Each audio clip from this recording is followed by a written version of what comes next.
నిజామాబాద్ జిల్లా బాల్కొండ మండల కేంద్రానికి చెందిన రజియా సుల్తానాకు కొత్తగా మంజూరైన ఆసరా పెన్షన్ లిస్టులో వృద్ధాప్య పెన్షన్ పేరు వచ్చింది.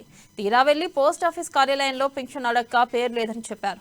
దీంతో బాధితురాలు స్థానిక ఎంపీడీఓ ఆఫీస్ ఎదుట ఆందోళనకు దిగింది. ఇదే విషయంపై ఎంపీడీఓ సంతోష్ కుమార్ను వివరణ కోరగా భర్త కొమరుద్దీన్ కు వికలాంగుల పెన్షన్ వస్తూ ఉండడంతో వృద్ధాప్య పెన్షన్ నిలిపివేయబడిందని తెలిపారు.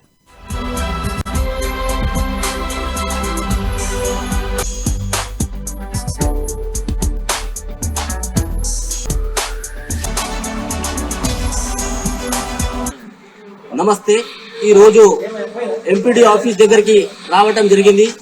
ఎందుకంటే మన గతంలో ఉన్నటువంటి పెన్షన్లు హ్యాండిక్యాప్కి 87%, హ్యాండిక్యాప్కి సంబంధించినటువంటి పెన్షన్ ఆల్రెడీ హస్బెండ్కి వస్తుంది.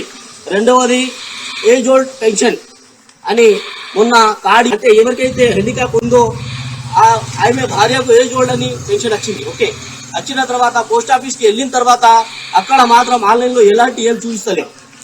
అదేవిధంగా మన ఎంపీడీఓ గారితో ఈరోజు సంతోష్ గారితో కలవడం జరిగింది. ఆయన చెప్పడం ఏంటంటే ఈయనకు పెన్షన్ వస్తుంది కాబట్టి హ్యాండిక్యాప్ ఈమె భార్యకు కట్ అయిపోయిందని చెప్తున్నారు. నేను అన్నది ఏంటంటే ఫస్ట్ ఇస్తారు ఎందుకు, తర్వాత కట్ చేస్తారు ఎందుకు? 4 కార్లు ఉన్న వాళ్ళకు పెన్షన్ వస్తున్నాయి.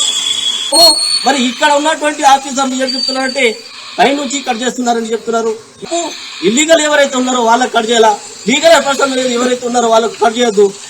మరి దీనిపై వెంటనే పై అధికారులు విచారణ చేసి వెంటనే ఇలాంటి వ్యక్తులకు ఆదుకోవాలని మనం తెలంగాణ ప్రభుత్వంతో కోరుకుంటున్నాం. జై తెలంగాణ.